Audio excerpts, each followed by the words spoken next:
జనవరి 26 గణతంత్ర దినోత్సవాన్ని పురస్కరించుకుని పట్టణంలోని అన్ని ప్రభుత్వ కార్యాలయాల్లో మూవెన్నెల జెండా రెపరెపలాడింది. ఆయా శాఖల అధికారులు తమ కార్యాలయాల్లో జాతీయ జెండాను ఎగురవేశారు. తహసీల్దార్ కార్యాలయంలో తహసీల్దార్ శివకృష్ణయ్య జాతీయ జెండా ఎగురవేయగా, పోలీస్ స్టేషన్లో సిఐ శివరామకృష్ణారెడ్డి, ఎస్ఐ హనీఫ్ జెండా వందనం చేశారు. ఎంపీడీఓ కార్యాలయంలో ఎంపీడీఓ నరసింహారావు, ప్రభుత్వ ఆసుపత్రిలో డాక్టర్ ప్రసాద్ జాతీయ జెండాను ఎగురవేశారు. ప్రభుత్వ కార్యాలయాల ఆవరణాలన్నీ రంగురంగుల కాగితాల తోరణాలతో అలంకరించారు. విద్యార్థులకు మిఠాయిలు, కేకులు, చాక్లెట్లు పంచిపెట్టారు. అనంతరం పలువురు గణతంత్ర దినోత్సవ ప్రాముఖ్యత గురించి వ్యాఖ్యానించారు.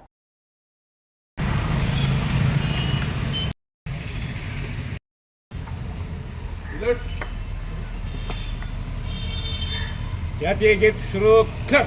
जनगण मन अधिनायक जय हे भारत माता।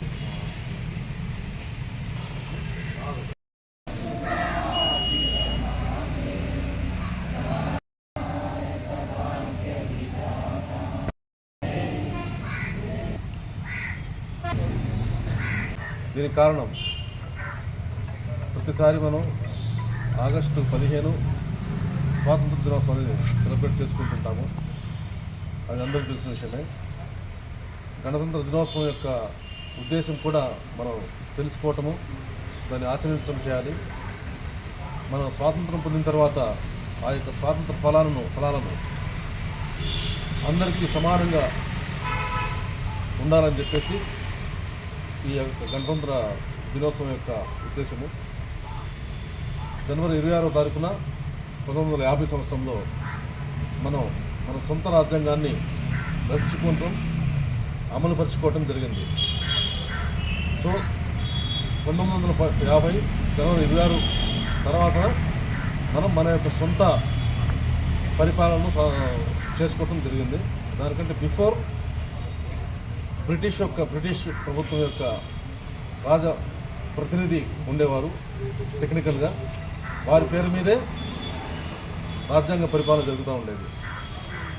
మనకి స్వాతంత్రం వచ్చి 1947 ఆగస్టు 15 స్వాతంత్రం వచ్చినా కానీ టెక్నికల్గా మాత్రము వచ్చిన తర్వాత కూడా 1 year వరకు బ్రిటిష్ వైస్రాయ్ ఉండేవాడు.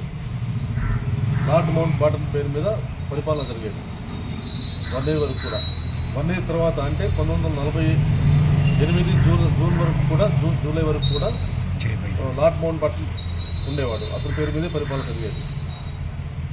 1948 జూలైలో అప్పుడు కూడా బ్రిటిష్ ప్రభుత్వం వారు నిర్దేశించిన ఒక అంటే మన ఇండియన్సే మనం ప్రతిపాదించిన బ్రిటిష్ వారు నియమించిన వైస్రాయ్, చివరి వైస్రాయ్ పరిపాలన జరిగింది. ఆయన పేరేంటి? చక్రవర్తుల రాజగోపాలాచారి. ఆయన పేరు మీద పరిపాలన జరుగుతూ ఉండేది. అయినా కానీ ఆయన మన వ్యక్తి అయినా కానీ నియమించింది బ్రిటిష్ వాళ్ళే. సో ఎప్పుడైతే 1950లో జనవరి 26వ తారీఖున మన సొంత రాజ్యాంగాన్ని మనం ఏర్పాటు చేసుకున్నామో అప్పటి నుంచి మన యొక్క సొంత పరిపాలన మొదలైంది. రాష్ట్రపతి కానివ్వండి, ఎన్నుకోవడం కానివ్వండి, ప్రతిదీ ఇంకా మన యొక్క సొంత బ్రిటిష్ వారి యొక్క ఎట్లాంటి ఆనవాలు లేకుండా, వాళ్ళ యొక్క అజమాయిషి కానీ వాళ్ళ యొక్క ప్రతిపాదన ఏది లేకుండా మన యొక్క సొంత రాజ్యాంగం ప్రకారము రాష్ట్రపతి గారిని నియమించుకొని మన యొక్క సొంత పరిపాలన జరుపుకోవడం జరిగింది. సకాలంలో పూజలు చేయడం నిజంగా వాళ్ళ త్యాగాలు అనేవి మరవలేనివి. మన పొదలకూరు హాస్పిటల్కి సంబంధించి హాస్పిటల్ డెవలప్మెంట్ చైర్మన్ సర్వేపల్లి శాసనసభ్యులు గౌరవనీయులైన శ్రీ సోమిరెడ్డి చంద్రమోహన్ రెడ్డి గారు హాస్పిటల్కి డయాలసిస్ సెంటర్ అనౌన్స్ చేయడం, వెంటనే అది ఆ వర్క్ కూడా స్టార్ట్ అవ్వడం, చాలా తొందరగానే డయాలసిస్ సెంటర్ అనేది మనకి రెడీ అవ్వడం, ఒక వారం 10 రోజుల్లో డయాలసిస్ సెంటర్ కూడా స్టార్ట్ అవబోతుంది. ముందు 5 బెడ్స్తో అన్నట్టు అనుకున్నారు. ఇప్పుడు మళ్ళీ ఎమ్మెల్యే గారే ప్రత్యేక శ్రద్ధ తీసుకొని 8 బెడ్స్ డయాలసిస్ సెంటర్, అంటే పర్ డేకి 16 మందికి మనం పొదలకూరు సామాజిక ఆరోగ్య కేంద్రంలో మనం డయాలసిస్ చేస్తున్నాము. నిజంగా పొదలకూరు సరౌండింగ్ ఉన్న ప్రజలకి ఇది ఒక వరము.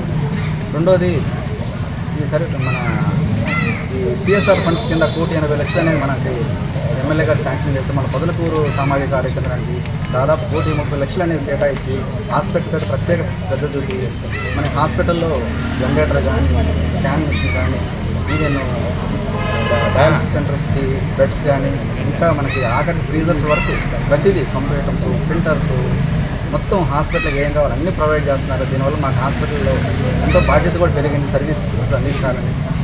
ఇంకొకటి మనకి 50 బెడ్ హాస్పిటల్ అప్గ్రేడ్ చేసుకోవడానికి హాస్పిటల్ ల్యాండ్ అనేది లేదు. దీనికి పక్కన ఎంపీడీఓ ల్యాండ్ అనేది వాళ్ళది ఒక 40 సెంట్లు అనేది ఉంది. దాన్ని కూడా గౌరవ ఎమ్మెల్యే గారి దృష్టికి తీసుకెళ్తాం. వెంటనే రెస్పాండ్ కలెక్టర్ గారితో మాట్లాడి అది కూడా మన ఎంఓఆర్ గారికి ఒకసారి సర్వే చేయించండి ల్యాండ్ కూడా అనేసి అన్నారు. అది కూడా మనకు తొందరలోనే శాంక్షన్ అవుతుంది. ఆ ల్యాండ్ కూడా వస్తే మనం 50 బెడ్ హాస్పిటల్కి అప్గ్రేడ్ చేసుకోవచ్చు. రెండోది పర్మనెంట్ డయాలసిస్ బిల్డింగ్ కూడా కట్టుకోవచ్చు. కాబట్టి ఇదంతా గౌరవ శ్రీ శ్రోమణి చంద్రమోహన్ రెడ్డి గారి యొక్క సూచనలు సలహాలతో ఖచ్చితంగా ఇంకా ఎంతో పేద ప్రజలకు మెరుగైన వైద్య సేవలు అందిస్తామని మరొకసారి అందరికీ 76వ గణతంత్ర దినోత్సవ శుభాకాంక్షలు.